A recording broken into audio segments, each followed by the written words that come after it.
Дорожное агентство Коми не снимает с себя ответственности за состояние дорог в регионе, но считает, что в смертельных ДТП на трассах республики чаще всего виноваты сами водители.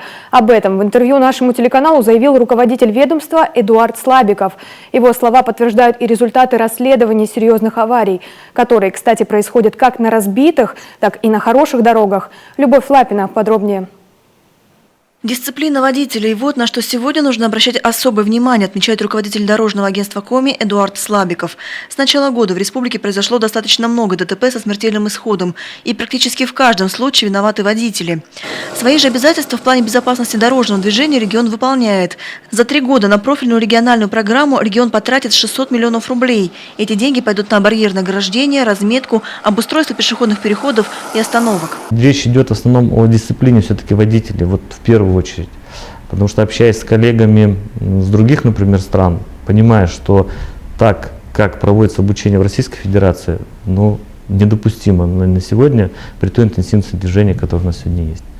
В тех же в северных странах люди сдают вождение не только в дорожных условиях, в городских условиях, либо на автодроме, они сдают условия на ледяном поле, в тяжелых зимних условиях, еще и так далее, и так далее. Показательной в этом отношении стала Ухтинская дорога. Как только ее капитально отремонтировали, аварийность на трассе возросла в разы, причем именно со смертельным исходом. Тем не менее, ремонт здесь будет продолжен. Направление от Ухты до Троицка-Печорска. Что касается Ухта-Троицка-Печорска, то в этом году мы проторговали контракт на строительство моста через реку Лекким. Это у нас начало реконструкции этой дороги. Порядка 80 миллионов в этом году выделено. В этом же году мы планируем заключить контракт на начало реконструкции 23-километрового участка. Продолжается строительство в направлении моста через реку Лыжа в Усинском районе. Там в ближайшее время будет сдан очередной участок Аджером-Чикшина. А после, в рамках государственного частного партнерства, дорожники приступят к реконструкции участка Ираэль-Малая Пера. Работы в этом направлении уже ведутся. Готовится конкурсная документация.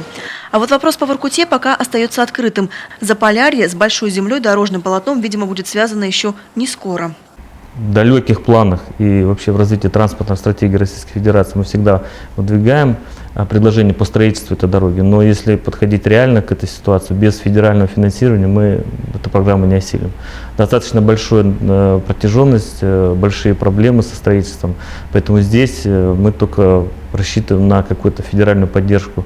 Если, опять же, будут развиваться арктические территории, возможно, будем опять выходить на федеральный уровень и давать свои предложения по возобновлению, будем так говорить, строительства этих участков. По мнению Эдуарда Слабикова, здесь в республике нужно исходить из целесообразности строительства дороги. Так, сегодня стоимость 1 километра от 50 миллионов рублей. А потому нужные на строительство трассы до Воркуты деньги, возможно, куда разумнее вложить в развитие других вариантов транспортной доступности, к примеру, в авиацию.